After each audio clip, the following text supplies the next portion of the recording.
On January 22nd, 2014, the transition to the state of martial law began.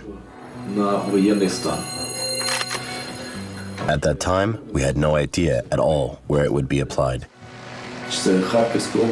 Whether in Crimea or in Donetsk or in Kharkiv Oblast, we were only roughly informed.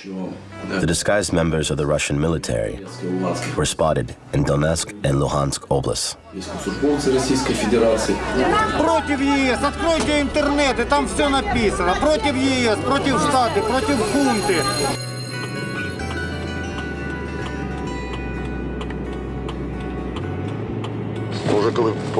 Only when the events in Crimea happened, when we saw polite little green men, did many of us change our understandings. It became clear to everyone that our good neighbor in the East had simply become an aggressor, who through lies and deception had maneuvered Ukraine into a very vulnerable position and was now taking advantage of the situation.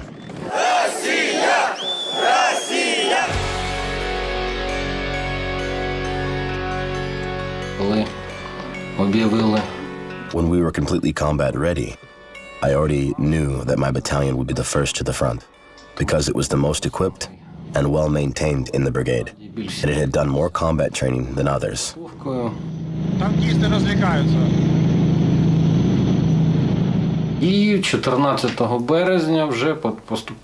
on the 14th of March, we had already received orders to carry out combat missions. We started loading live ammunition into our vehicles. That's when we realized that something was wrong. We deployed armored and equipped with assault rifles, ammunition, body armor, and everything else. It had never happened before. Setting off. Where were we going? Nobody knew. Only when we were halfway did they begin informing us.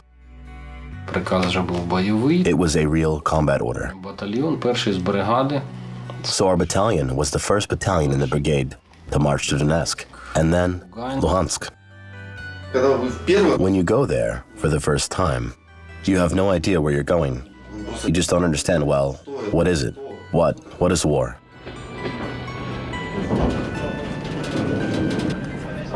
When we were stationed in Stanitsa Luhansk, they were blocking the railroad tracks with metal scrap, jumping in front of the trains, moving vehicles. The village chairman approached us and said, "In 6 hours, you will be set on fire here. You should withdraw because I cannot hold them any longer."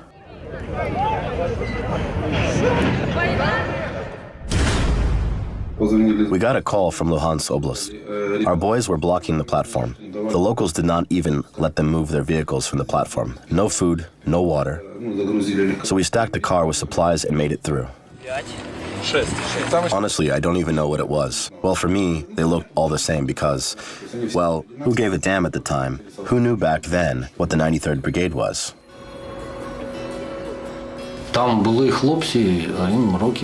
There were guys who were at most 16, 17.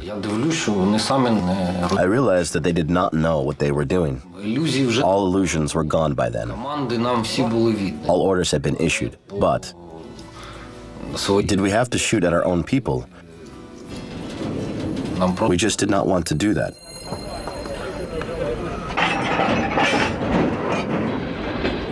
Well, I can say that nothing was done. We got the order and moved out. In the northern Lugansk Oblast, 2 of our companies took control of the state border. The first company carried out its combat missions near the towns of Starobelsk and Markivka.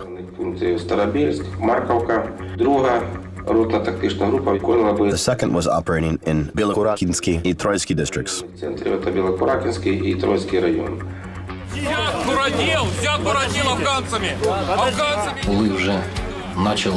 We began to receive information that government buildings had been seized here and there. We already knew that.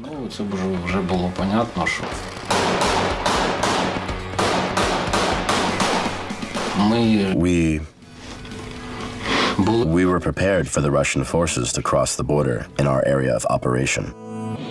We were expecting Russian aggression because, in this time period, from March 14th to March 18th, a referendum was held over Crimea. We were attacked from the Russian side with mortars.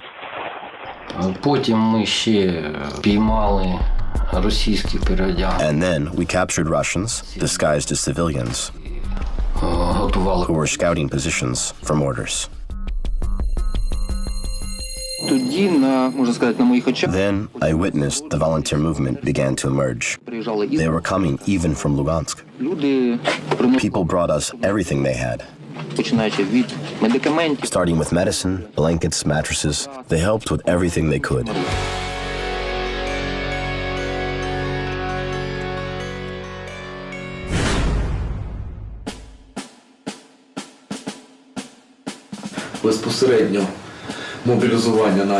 The mobilization began on April 4th, 2014.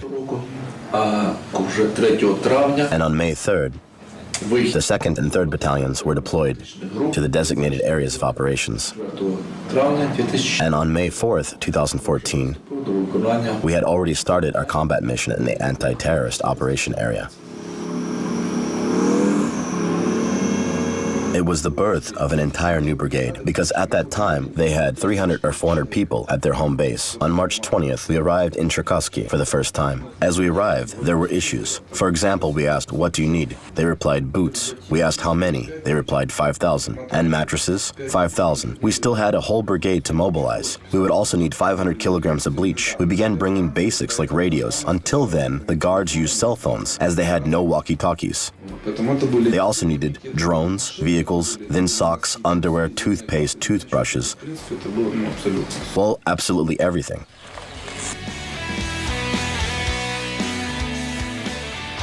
The first task was to prepare tanks after they had been in storage, and to recover all the skills learned as conscripts. We were ordered to train so that in case of an attack on our homeland, we would be ready to join the military forces in a combative mood and spirit. In the beginning, everything was complicated. There were very few officers who knew anything about military order, rules, etc. Lower positions, such as company or platoon leader, were staffed with reservists. Although they had military ranks in the reserves of lieutenant or captain, they had mostly acquired their degrees in civilian colleges. So they hardly had the proper skills. Then sectors were assigned. The brigade was transferred to the Donetsk area. The locals were hostile to us, Ukrs, death squads. They were continuously obstructing our convoys. The 3rd Battalion advanced to the area of Barvinkovi.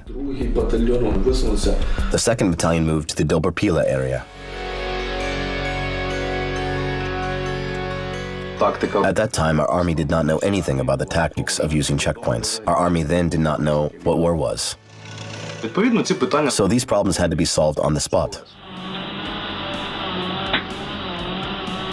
The defense group from Dobrpila helped us a lot with the construction of the first checkpoint. So much that basically, the equipping of this structure was largely their doing.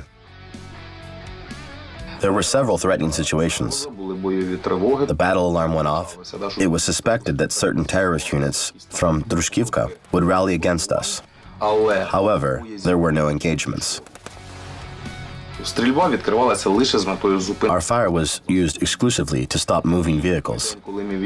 On the day we were taken off from that checkpoint, the first barrage of Grad was fired towards it.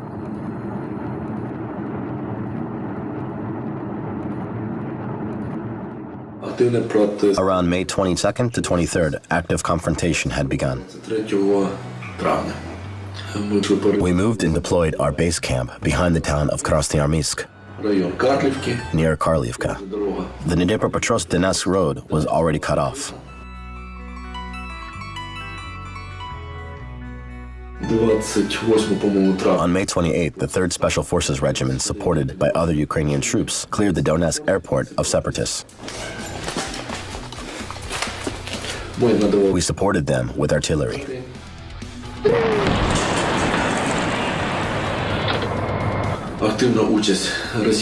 There was active participation of Russian special forces, who did not even hide the fact that they were from Russia. They were Russian uniforms with insignias. There were a lot of people from the Caucasus, a lot of cars with Russian registration plates, who drove to the occupied territories. We built our checkpoints. The separatists did the same.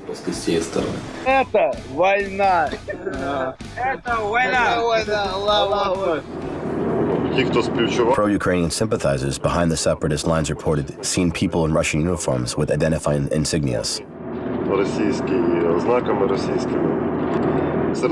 Quite a lot of prisoners were those who, well, first of all, it was easily noticeable that they were foreigners, and secondly, that they were career officers. Полк находится в Российской Федерации в городе Кострома. No one thought that the war would take so long. The apple trees stood around in full bloom, and one soldier came and addressed me. "Oh, Comrade Colonel, God forbid us to taste the apples from these trees here." Everybody hoped that we would be back home by the end of the summer. The first checkpoints, the first deaths by snipers, when there was no ATO zone yet. An armored infantry vehicle mechanic and a tank driver were killed by a sniper at one of the 5th Company's checkpoints.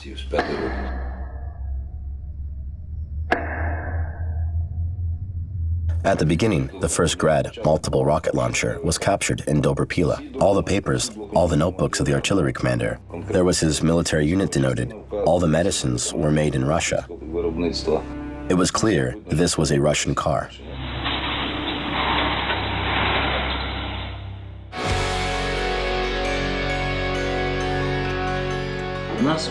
We had a case when the company commander, a career officer, deserted during the battle.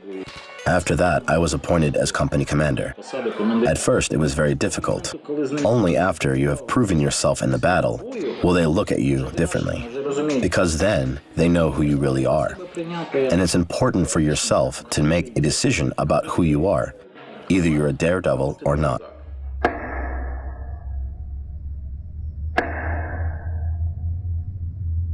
It started in Dobrpila, then Krasnoyarsk.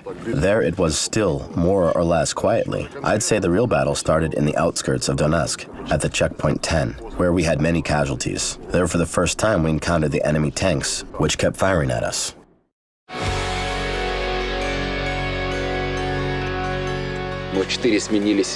At 4 a.m. we left the listening position and went to sleep, and at 4:10 it started. We hastily managed to grab our guns, put on our vests, and ran out to return fire. The guys who died there died as heroes. They gave us the minute or two to jump out, trying to divert the enemy's fire at ourselves. Our checkpoint commander died in the first minutes of battle. He jumped on the IFV. The crew jumped inside. And then they were shot by a tank. He died. The IFV was burning. The boys still managed to take a few shots from it. The whole crew of the IFV died. We kept the checkpoint under our control, but suffered high casualties. If it had been my watch, I would have been standing there, and I would be dead as well. Therefore, naturally, I cannot retreat without ending the war. I can't go away. Because they fought for something. And when I look into the eyes of his kid, and he asks, "Why did my dad die?" Well, he fought to free his homeland. So did you free our homeland? And I will say, nope, I'm still stumbling around here. I can't do that. How can I retreat? It's wrong.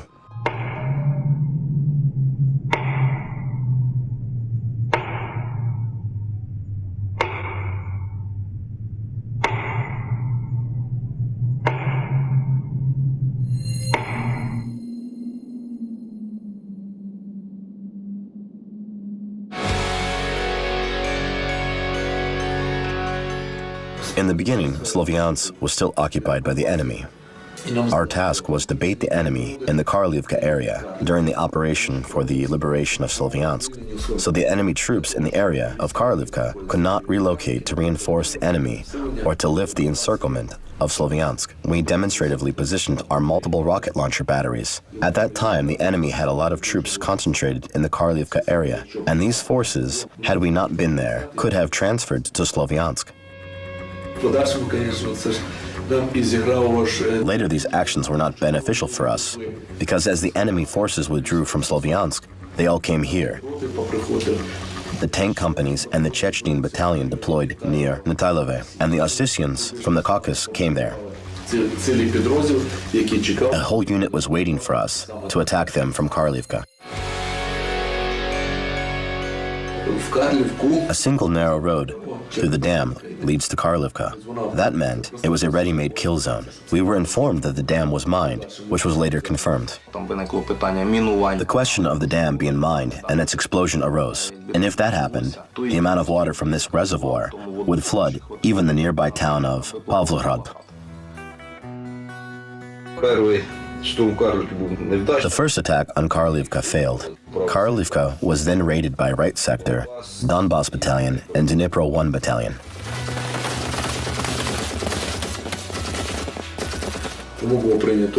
Therefore, to avoid civilian casualties, we decided to draw them out around Karlivka and the water storage reservoir. And the attack took place from the north.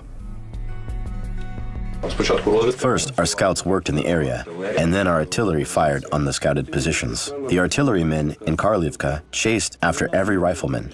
Machine gun nests were destroyed by mortars.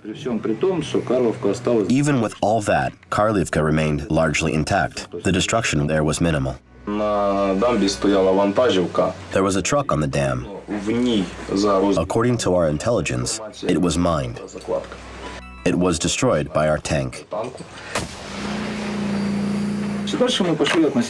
Next, we marched on relatively calm and confident that there was no one left to the right and to the left of us. The enemy troops were already surrounded. Then, together with Right Sector, Dnipro 1, we finally cleared and cleaned up the area.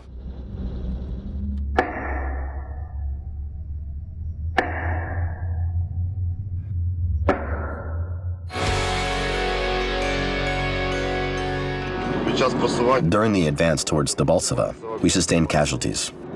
Engagements mostly without direct contact continued. The separatists fled as soon as our tanks, or IFE, were used against them. They tried our combat power by attacking us, but encountered a rebuff, so they quickly retreated. Then there was a period when we just went forward, forward, forward, going, and going. Then we came to our first assault on Debaltseve. Unfortunately, it wasn't successful. We went through the village of Komisarivka. It was difficult there, a battle in the evening. We were in a crossfire, our first battle with real casualties. It was difficult to handle this, especially for one crew, who were, on average, 23 years old, a mechanic, a gunner, young boys.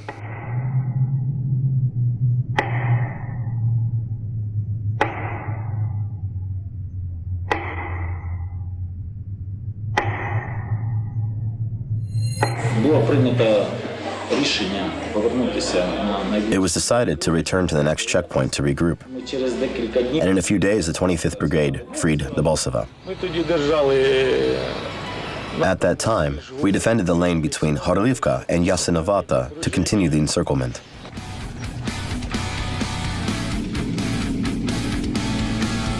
At another checkpoint near Debaltseve, I saw a woman standing in the rear looking out for something. Well, I tell my guys, let's go, get around her, and take her. She may be pointing artillery at us. Then I ask, what's going on here? She replies, I've taken my children away, and now I'm coming back for my parents. I do not know how to speak Ukrainian. I say, so what? Are you going to shoot me? I say, why would we shoot you? Well, because I do not know how to speak Ukrainian. On one hand, it was funny, but also so scary. This is not the only case. They were so brainwashed.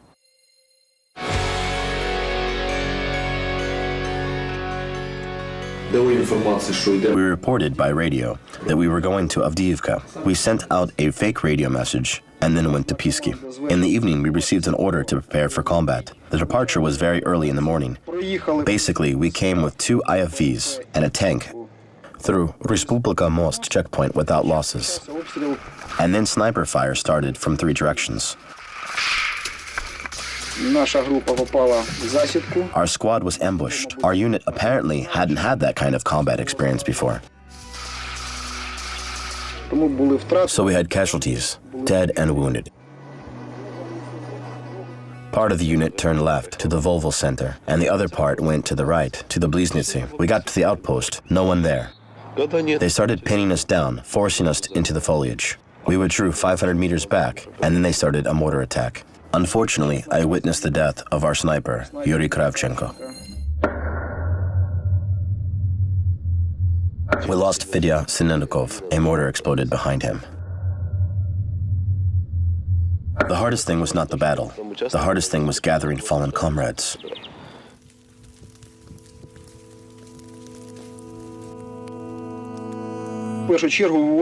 First of all, our wounded and dead were transported away in IFVs. There were 3 checkpoints. We were supposed to bomb them. The battle began. My tank came under fire. The crew hid in the village. Then we contacted our commander, and he brought us back. He was wounded. So during the assault on Pisky, we were accompanied to the Bliznicy by 1 IFV, 1 tank, and 9 infantrymen.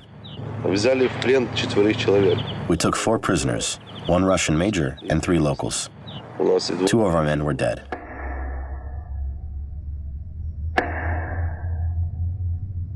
Lavrenko, Sashko was in the attack on Pisky. They'd gone on forward just a little and appeared at the enemy positions with the separatists. They were suppressing the mortar squad and were left with no ammunition. The entire tank crew was killed.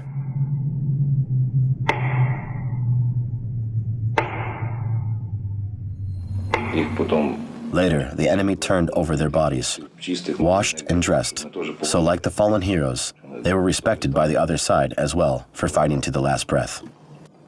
Any war experience comes, unfortunately, at great sacrifice, paid for with blood.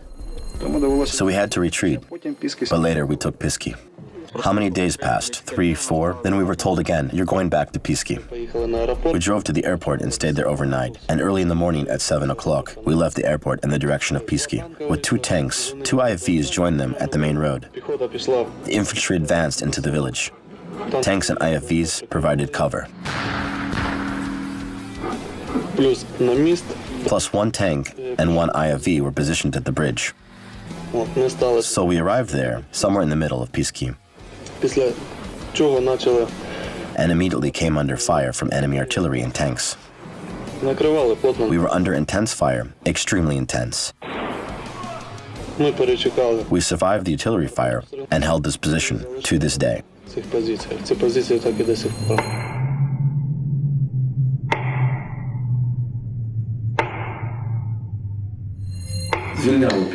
The village of Pisky was liberated by the 93rd Brigade, right sector, Dnipro 1, and Shakhtarsk. We liberated the village of Pisky, gained a foothold there, and lifted the blockade of the airport. Then Avdiivka had to be freed and cleaned up.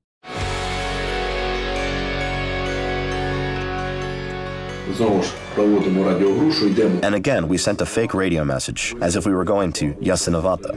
Near Sarsky Akhota, we had 1 checkpoint, and in today's industrial area, another. So 2 in total. That is, thus we had already cut off the routes from Yasenovata and Donetsk. Together with the right sector, we cleared out Avdiivka. There were 2 assault groups. One group approached Avdiivka from the north, and our task was the frontal assault of Avdiivka. The deployment and the start of the attack were unexpected. Our cover squad, the reservists, moved out. It was the 17th Armored Brigade, IFVs and 2 tanks. We practically entered via the central street over the bypass from Donetsk.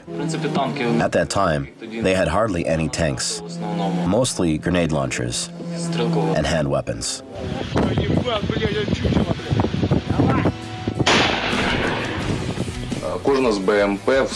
Each IFV was hit by rocket launchers several times on average.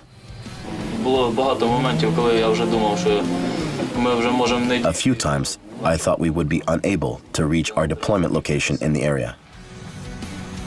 We passed several destroyed checkpoints.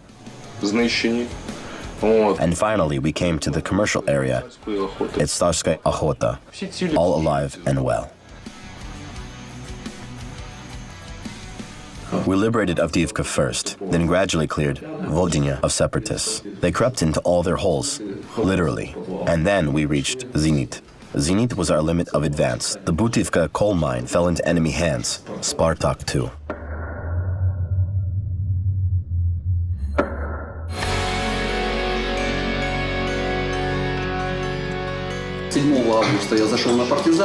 On August 7th, I went to Partizan, now Betmanove, capturing the road. And then for 2 to 3 days, many outposts were deployed all the way from Partizan to Debaltseve. That is, completely blocking the road to Horlivka. The mission of my unit then was to prevent the enemy breach and to keep under control the Makiivka-Horlivka highway.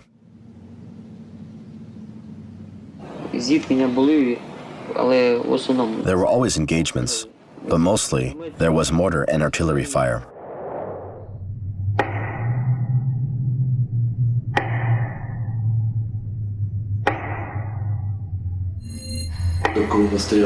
We moved to Krasny Partizan.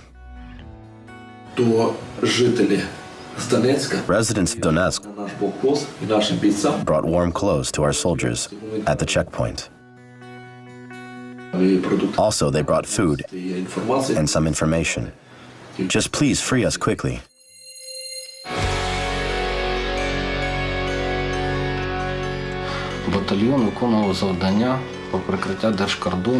Until mid-July 2014, the battalion's mission was to defend the Ukrainian state border.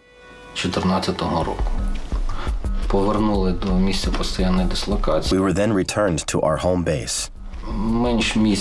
After less than a month of reorganization and combat preparation, we were transferred to the area of Ilovaisk.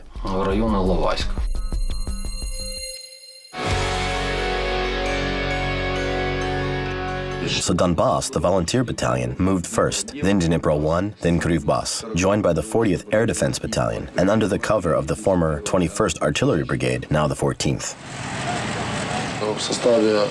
As part of the company tactical group, with an assault mission, we were going to take the city of Ilovaisk. Здесь, получается, это центр города, и от нас до центра города, получается, 6 километров. There was no time to rest from the very beginning. It was just a constant battle. Both their artillery and ours were engaged, street after street, neighborhood after neighborhood of the residential district. And then we just moved through the city from one house to the next. We never stayed in the same location for more than 2 days. Each time we left, the house was accidentally hit by artillery. There was a lack of manning, and we couldn't clear the buildings every day. Our reinforcements, which were supposed to man the checkpoints, did not make it in time. We were surrounded. Past the passage, there is the village of Hrabsky, where I spent most of my time during the whole campaign. Our task was to not let the enemy breach here. We accomplished it 100%. We did not let anyone slip through. We laid a minefield. We dug trenches. We made some cover for the coaxial grenade launchers, CGL. So in case of tank breakthroughs, our CGLs would work. We cleared the rest of the village. An enemy automatic grenade launcher, AGS squad, was destroyed. We sighted in the mortars at Hrabsky. So we worked every single day.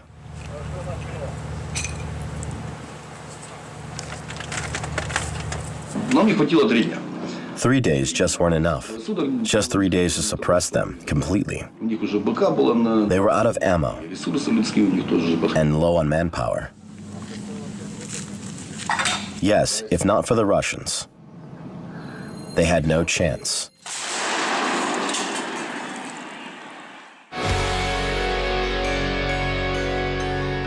Весь шлях до all the way to Savor-Mohyla. We were constantly shot at from the Russian side, from Snizhne and Torez.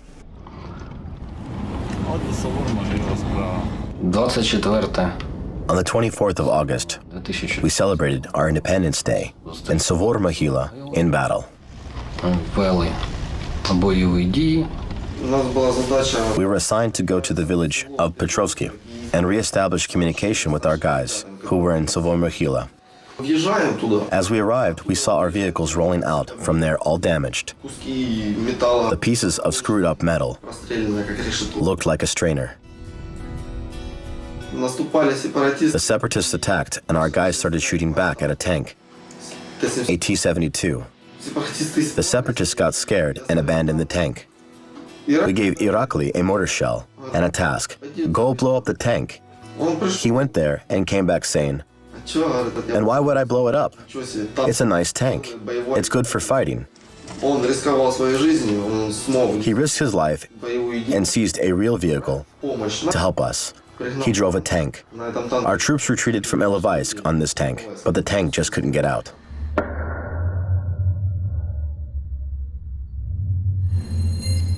Обороняли село. We defended our position at the edge of the village, and there came a Russian column, 18 vehicles, IFVs, and tanks approaching us.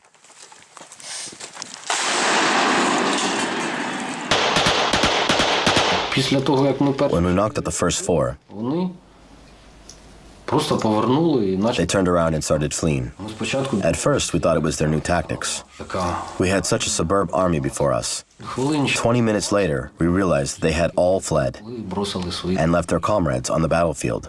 Нікого не було. We all knew very well that we were defending our homeland, and they came to us as invaders. Не жалів. Then there was no more mercy. А от і російський солдат. Я особисто бачив, що це Росія. I myself saw that this is Russian army, Документ. weapons, documents, and personnel. We sat in the cowshed. Тут The открывать. door opens and the guys come in. Мы на них так посмотрели. We looked at them and asked, "Who are you?" Да, я там вот. "We're here from Russia, from here and there." И вот этот пацан. And then all the boys in the cowshed turned to them. "So you say you're from Russia? С какой? Where exactly?" И все, каждый начинает. And everyone began to chamber their rifles. And the sound of click, click, click, click was everywhere. Они такие стоят. And then they were like, "So that's it for us, right?" На учение встретили, а потом уже на границе уже поняли. Ночью выехали, утром оказались около границы Украины. Потом сказали вперед. Обстановка склалась. The overall situation was that we had to retreat. Ми отримали So we received an order to withdraw towards Ilovaisk. Кінець серпня місяця 2000. At the beginning of August 2014, У нас підрозділи бригади знаходилися. the units of our brigade were located in about 3 different locations. Пов'язано було це з тим, що It was because they were trying to encircle Donetsk. є кільце контролю. Бригаді вдалося. Our brigade fulfilled its mission of encircling Donetsk from the north to almost east. Донецьк від півночі майже штаті от на схід. Ми очікували ще підходу наших військ. We waited for our troops from the south, Ну, але на but then the Ilovaisk tragedy happened. Я командував. Our column was under my command. І коли ми завдання отримали, то завдання було таке. Добровольчих батальйонів. Since the volunteer battalions had no heavy weaponry, Весь the order was for us to carry out the brunt, because only we had tanks and combat vehicles. розділив я на 3 I divided the personnel into 3 armored crews. збройні сили. Ukrainian armed forces came forward, volunteer battalions followed. In this order, the column moved out. It was in Mnohopila village. С самого утра, как It was in the morning, выстроились. when the columns were lined up. Техника, Both light vehicles and armored vehicles, танки, tanks and artillery. артиллерия выходила. Только мы тронулись. We moved only, 200 to 300 meters. Then our first tank exploded immediately. Мы даже выехать не успели. We had no time to leave. Enemy's artillery covered us by fire. The 80mm, the 120mm shells. Я 4001, по нам ебашут минометы по колонне, в деревне, как приняли прием. Ветер, ветер, я щит, всем вперед, не останавливаться. Ми йшли по шосе. We advanced to the highway. Блокпости і destroying checkpoints and strong points. опорпостів десь біля We 5. destroyed about 15 checkpoints. Ми йшли тараном. We were ramming and the volunteer battalions followed us. Кожен Everyone did their job. The wheeled vehicles went one way, and the armored machinery went the other way. The first ones in the line in front of me were tanks, and then IFV, another tank, then me, and then one more IFV, and then yet another tank in a certain formation. When they started shooting at us, only 2 vehicles made it through, mine and the battalion commander's vehicle. At the end of the trip, an RPG round came in. I smashed my nose into the glass and blacked out. The company commander took the wheel. He pressed a hand on my leg so the engine did not stop. We were at the checkpoint near Starobeshova. We just had nowhere to go. Grenadiers were here and there, one to the right, another one further to the right. Snipers everywhere, and there was a concrete block in the middle. That's it. We're done. First we were brought in and lined up. Vehicle operators, which were 2 of us, were taken away, and the rest of them were taken to Donetsk. всі вистрілили свої набої, що We shot all of our ammo to the end. ніхто не думав None of us were going to give up. стволами. До останнього We виконували. were doing the given task until the very last. На той час вже At that time, в батальйоні було the battalion had 112 112 men in our brigade. бригади. Через An hour and a half later, this battalion no longer existed.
When they started shooting us with Grad SSM surface-to-surface missiles, everyone started running and scattering in all directions.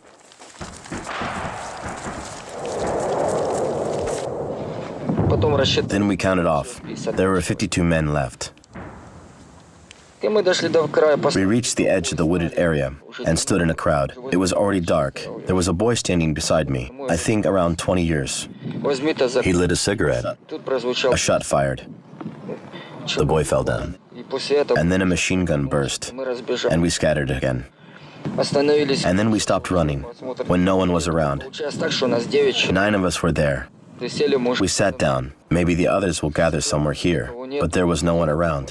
We sat there until sunrise. Oleg Terchenko said, "I have the most important thing here, an icon." He brought it with him everywhere. I said, "Why are you carrying it?" He replied, "It keeps me safe."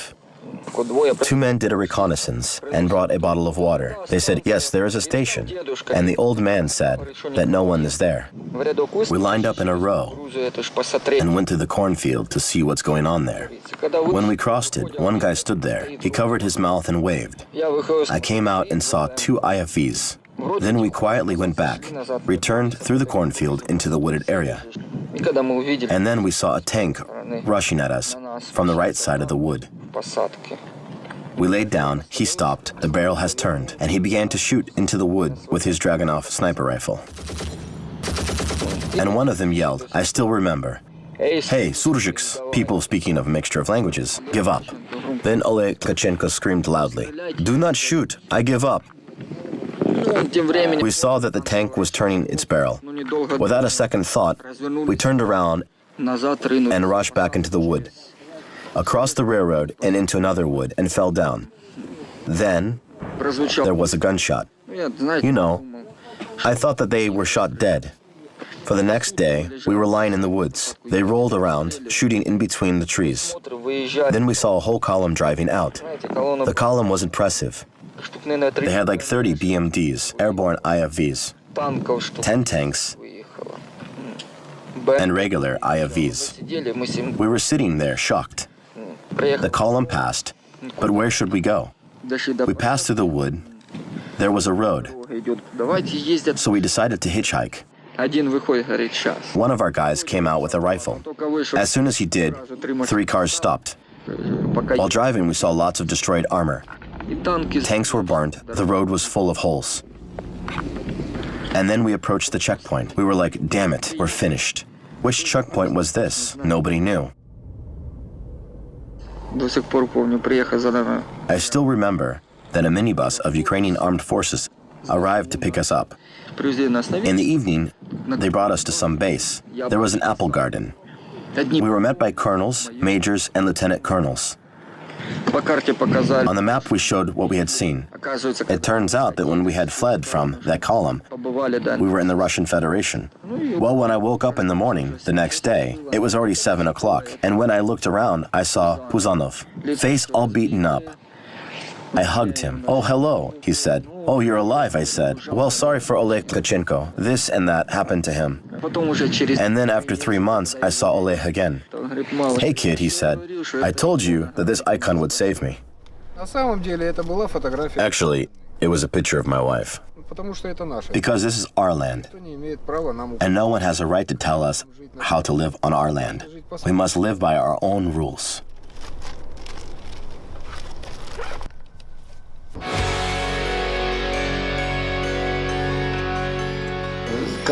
When there was an assault on Yasinovata, we had to retreat a few times. We could not gain a foothold there because it was a fairly large city, and I had 2 platoons operating only 3 IFVs, and the number of personnel we had was 42 people. And we didn't get into the industrial area at all. The enemy's main forces were concentrated there, and almost all the enemy's fire was coming from that area. There was a lot of artillery barraging, but all of them missed, very much off the target. Even if it reached any target there, it was most likely by an accident. When on August 22nd, according to my intelligence report, an echelon with artillery entered Yasinovata with servicemen in Russian uniform, with the insignia of Russian troops. That's when they started working professionally.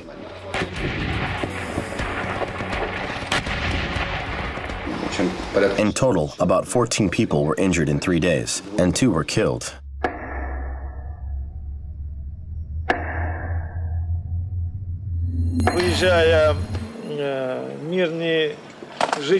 As they were leaving the city, peaceful citizens asked us at checkpoints, "Why are you being attacked from the slag heaps with heavy equipment, with self-propelled artillery, mortars, grads?" Міномети, гради. І вони після And after a small break, 3 to 5 missiles hit Yasinovata. Блин, взрыва. Разворотило все. Смотри, вони держали в страхі. They kept the whole city in fear and attacked us. Атакували нас. Довготривалий стояння перед The long stand at this city was particularly detrimental for our personnel and our equipment. прийшлось відступити We were forced to retreat to our previous positions. на свої позиції.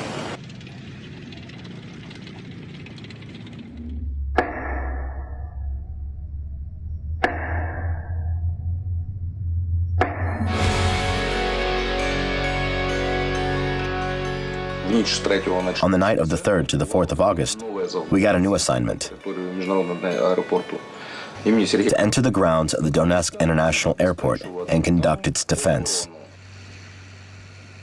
5 августа 2014 года, аэропорт Донецк. Прибыла колонна 93-й механизированной бригады. After the assault on Avdiivka and the positions consolidation, some of our men were psychologically and emotionally unable to go there. We had 5 IFVs, a tank, and 50 men.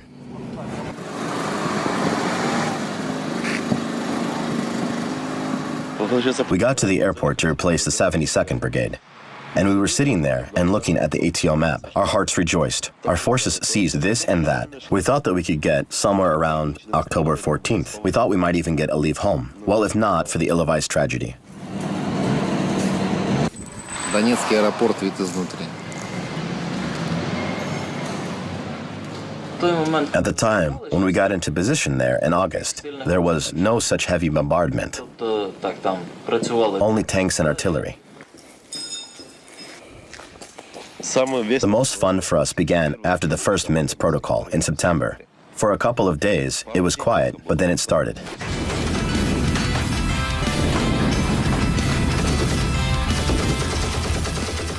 There was an assault every day. At 5 or at 6 in the morning, it started with the artillery fire, and then the infantry would come with tanks.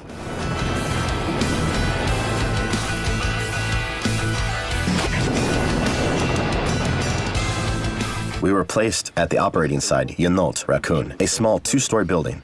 At one point, 2 walls of that building were blasted over a single night. This is exactly where the guys from Kharkiv captured the artillerymen. The Ural truck brazenly drove up to us. We started shooting at them, and they asked, "What are you doing? Let's kill the Banderas together." The first building, which stood closest to Donetsk, to the highway, was burned to ashes.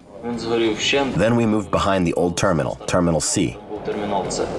In order for them to retreat, the enemy infantry had to be cut off. This was a task for the IFVs. The order came up to advance there. I gave this order personally to Kolody. They engaged a tank there. The IFV began firing back. It almost made it to the new terminal, but literally on the corner of the old terminal, on the runway, it received a direct frontal hit by a tank. Вчерашний бой. Подбитый наш БТР, подбит вражеский танк Т-72.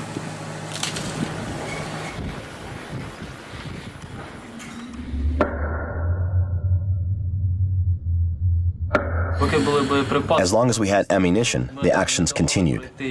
We did not give them a chance to approach us and throw grenades at us. Because if we gave them a short break, they would have simply destroyed us with grenades, and that would be it. 2 of our IFVs were destroyed. 1 tank went out of service, so only infantry remained while the enemy still had 2 tanks. And the chances of infantry to stand against a tank, well, they were pretty close to 0. The tank destroyed the 2nd floor, then the 1st ground floor. That meant there was nothing left to defend. We had to move to the old terminal. Then we were able to consolidate our positions in both the old and the new terminals. We gained more manpower and our fires masked. It became harder to approach us at the close range. Therefore, we could hold both terminals for much longer. Then the first Minsk agreements were passed. In all areas of operation in the combat zone, it had become more or less stable and calmer. But not for us. Our fight had just begun.